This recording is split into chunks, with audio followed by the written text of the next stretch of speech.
La petite veuve. La tradition raconte qu'il s'agit d'une femme qui apparaissait après minuit, toujours seule, marchant d'un pas vif. Elle portait de longues jupes noires, avec un corsage ajusté à la poitrine, et un châle qui lui couvrait la tête. Personne n'a jamais vu son visage. Elle apparaissait particulièrement aux alentours des temples aux galeries sombres, dans les rues solitaires et sans lumière, ayant pour victimes les infidèles et les ivrognes. De préférence les infidèles ivrognes. C'était le fantôme féminin que personne ne pouvait toucher sans ressentir l'impression glacée de la mort. Elle errait avec la lune et portait le fardeau inavoué des amours frustrés.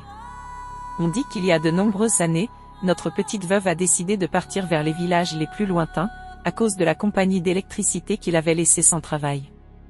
Mais son problème ne s'est pas arrêté là, car la coopérative a décidé de la suivre dans les provinces, et on croit maintenant qu'elle vit exilée dans quelque hameau perdu. Ce personnage de la vie coloniale est aujourd'hui presque oublié.